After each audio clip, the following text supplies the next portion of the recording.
अस्सलामुअलैकुम, वेलकम है आप सभी का आपकी अपने चैनल एसएन एजुकेशन क्लासेस में। तो आज के इस वीडियो में मैं सेमेस्टर थर्ड एमजेसी 4 उर्दू का चैप्टर 1 पढ़ाने वाली हूं। और आप सभी को मालूम है कि थर्ड सेमेस्टर में जैसे आप लोग जाएंगे तो दो एमजेसी का पेपर देना होगा, यानी एमजेसी 3 का एग्जाम देना होगा और एक एमजेसी 4 का एग्जाम देना होगा। तो एमजेसी 3 में 5 चैप्टर्स आप लोग को पढ़ने थे, जिसमें से मैंने 2 पढ़ा रखा है, 3 और मैं पढ़ा दूंगी बहुत जल्द। और एमजेसी 4 में आप लोग को 4 चैप्टर्स पढ़ने हैं, पहला मैं पढ़ा रही हूँ, 3 चैप्टर बचेंगे वो भी मैं बहुत जल्द कंप्लीट करा दूंगी। जैसे ही चैप्टर्स कंप्लीट होंगे उसके बाद मैं वीवीआई क्वेश्चन कराना स्टार्ट कर दूंगी। ठीक है, सो आप लोगों को चैनल पे बने रहना है और वीडियो को ज़्यादा से ज़्यादा शेयर करना है। तो चलिए वीडियो को मैं बिना टाइम वेस्ट किए स्टार्ट करती हूँ। तो सबसे पहला चैप्टर आप लोग को पढ़ना है दबिस्तान दिल्ली व लखनऊ के इम्तियाज़ात और उर्दू गज़ल फ़न और रवायत। ये आप लोग को पढ़ना है चैप्टर 1 में। तो चलिए मैं आप लोग को सारी चीज़ अच्छे तरीके से समझा देती हूँ। तो स्टार्टिंग में करूँगी सबसे पहले उर्दू गज़ल से। उर्दू गज़ल का आगाज़ व इर्तिका और तो और फ़न, ये चीज़ आप लोग को जानना बहुत ज़रूरी है। तो इस बाब में गज़ल की तारीफ़ और इसकी साख्त उर्दू में इसके इब्तिदाई सफ़र का ज़िक्र किया गया है। तो सबसे पहले गज़ल की तारीफ़ ही आप लोग देखेंगे, यानी गज़ल का डेफ़िनिशन। तो सबसे पहले गज़ल का जो लग़वी मानी है वो क्या है? तो गज़ल अरबी ज़ुबान का लफ्ज़ है जिसके मानी औरतों से बातें करना या इश्क व मोहब्बत की बातें करना होता है। ठीक है, तो यहाँ पे आप लोग को इसका मानी मालूम चल गया है और तो और ये भी मालूम चल गया है गज़ल जो है वो अरबी ज़ुबान का लफ्ज़ है। अब यहाँ पे आप लोग इस्तिलाही मानी भी देखेंगे, शायर की वह सिन्फ़ जिसकी हर शेर का वज़न जिसके हर शेर का वज़न एक हो लेकिन हर शेर का मफ़हूम अलग और मुकम्मल हो। तो आप लोगों ने गज़ल का डेफ़िनिशन तो देख लिया है, जिसमें औरतों की बातें की जाती है या औरतों से बातें की जाती है, उसको गज़ल कहा जाता है। अब गज़ल की इज्ज़ाई तरकीबी आप लोग देखेंगे, उसके बाद यहाँ पर मैं इसके फ़न के ऊपर भी बात करूँगी। तो गज़ल की इज्ज़ाई तरकीबी कितने हैं? तो टोटल 4 है। मतला, मक्ता, काफ़िया और रदीफ़, यानी कि गज़ल में ये 4 चीज़ होना ज़रूरी होता है। मतला भी होना चाहिए, मक्ता भी, काफ़िया भी और रदीफ़ भी। तो ये गज़ल की इज्ज़ाई तरकीबी है। तो आप लोग एग्ज़ाम में लिखने को आ सकता है, ये गज़ल की इज्ज़ाई तरकीबी कौन-कौन होते हैं?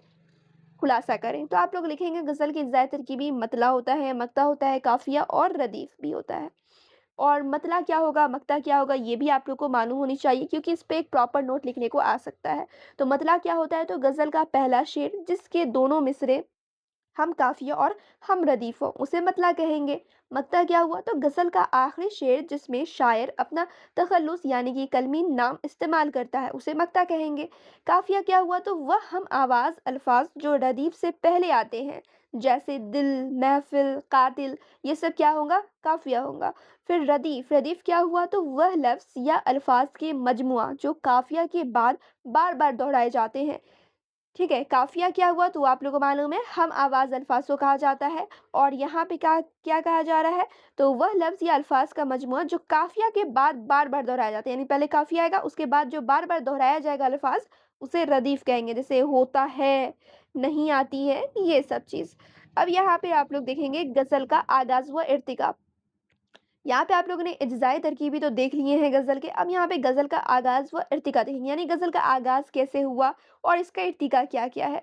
तो गज़ल का आगाज़ आप लोग पहले देखेंगे, गज़ल की जड़ी अरबी कसीदे की तशबीब में मिलती है, वहाँ से ये ईरान पहुँची और फ़ारसी में इसने बहुत तरक्की की।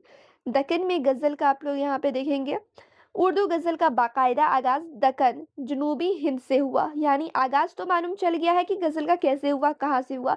तो उर्दू गज़ल का बाकायदा आगाज़ दक्कन, जनूबी हिंद से हुआ है। और कली कुतुब शाह उर्दू के पहले साहिबे दीवान शायर माने जाते हैं, इनका भी ज़िक्र ज़रूर करनी है। और वली दक्कनी का किरदार यहाँ पर बहुत ही अहम है, यानी वली दक्कनी के बारे में आप लोग के एग्ज़ाम में पूछा ही जाएगा। तो वली दक्कनी को उर्दू गज़ल का बाबा आदम कहा जाता है और इन्होंने दक्न और शुमाल दहली के दरमियान लिसानी पल का काम किया और गज़ल को एक नई शक्ल दी। अब यहाँ पे आप लोग देखेंगे क्लासिकी गज़ल की खसूसियात, ठीक है? और यहाँ पे आप लोगों ने आगाज़ व इर्तिका भी देख लिया है, रिवायत भी देख लिया है और तो और यहाँ पे आप लोग को इज्ज़ाई तरकीबी भी मालूम चल गया है। अब क्लासिकी गज़ल की खसूसियात देखेंगे, तो शायर अपने दिल की कैफ़ियत, गम इश्क और इंसानी जज़्बात को बयान करता है इसमें, और 2 मिसरों में पूरी कायनात का फ़लसफ़ा देना गज़ल का कमाल है। अब यहाँ पे आप लोग के एग्ज़ाम के लिए भी 2 अहम क्वेश्चन निकल के आते हैं। गज़ल की तारीफ़ करें और इसकी इज़ाई तरकीबी पर रोशनी डालें। तो ये क्वेश्चन का आंसर आप लोग ईज़िली लिख सकते हैं, क्योंकि मैंने आप लोग को इस वीडियो में गज़ल की तारीफ़ भी करके दिखाई है और इसके जो इज़ाई तरकीब है वो भी बताया है। सेकंड क्वेश्चन है, उर्दू गज़ल की इर्तिका में वली दखनी की अहमियत बयान करें। तो सिंपल, ये सारे क्वेश्चन का आंसर मैंने चैप्टर में ही दे दिए हैं। ऐसे भी मैं क्वेश्चन का आंसर कराऊँगी तो वहाँ पे क्लियर करने ही वाली हूँ। अब यहाँ पर आप लोग उर्दू अदब की इन 2 अहम दबिस्तानों के मुख्तसर फ़र्क देखेंगे, यानी कि दबिस्तानी दहली और दबिस्तानी लखनऊ की इम्तियाज़ात। ये भी आप लोगों को इस चैप्टर में पढ़ना था। दबिस्तानी दहली व लखनऊ की इम्तियाज़ात और उर्दू गज़ल के फ़न और रिवायत। तो फ़न और रिवायत तो मैंने बता दिया है। अब यहाँ पे आप लोग पढ़ेंगे दबिस्तानी दहली और दबिस्तानी लखनऊ में फ़र्क क्या है और ये सब होता क्या है। तो सबसे पहले यहाँ पे दबिस्तानी दहली की बात की जाए, तो इसका मौज़ू जो है दिल की वारदात, गम, सच्चाई और तसव्वुफ़ है। और ज़बान कैसी होती है, तो सादा होती है, आम फ़हम और पर असर होती है। और दहली की शायरी में आह है, यानी कि यहाँ सोज़ व गदाज़ और दिली जज़्बात को अहमियत हासिल है। और अहम शेरा का भी नाम यहाँ पे दिया हुआ है। मीर तकी मीर जो है अहम शेरा है, मिर्ज़ा गालिब, मीर दर्द, इन सभी का नाम ज़रूर याद रखनी है। अब नेक्स्ट है दबिस्तानी लखनऊ। अब यहाँ पे दबिस्तानी लखनऊ की बात की जाए, तो इसका जो मौज़ू रहता है, यानी कि दबिस्तानी लखनऊ का जो मौज़ू रहता है ज़ाहिरी हुस्न रहता है, और यहाँ पे जो दबिस्तानी दहली का जो मौज़ू था वो दिल की वारदात था, गम, सच्चाई, ये सब था। अब यहाँ पे ज़बान की बात की जाए, तो इसका ज़बान जो है लफ़ाज़ी, मुश्किल, पसंदी, ठीक है? इस तरीके का ज़बान रहता है। और यहाँ पे दबिस्तानी दहली का जो ज़बान रहता है वो सादा हुआ रहता है।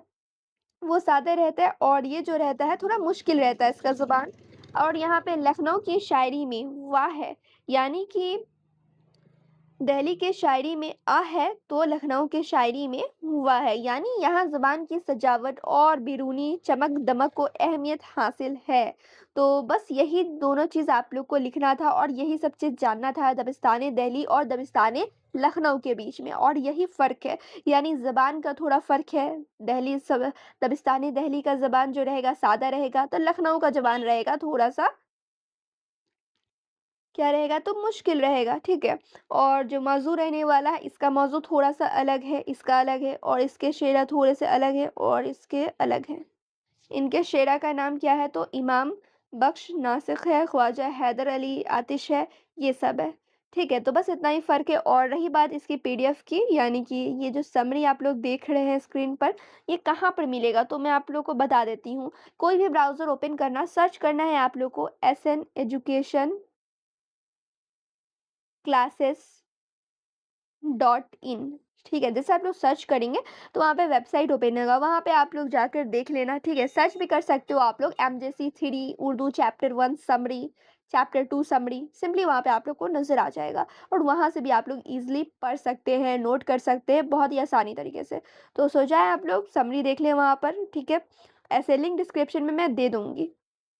तो फिर मिलती हूँ दूसरे वीडियो में दूसरे चैप्टर के साथ।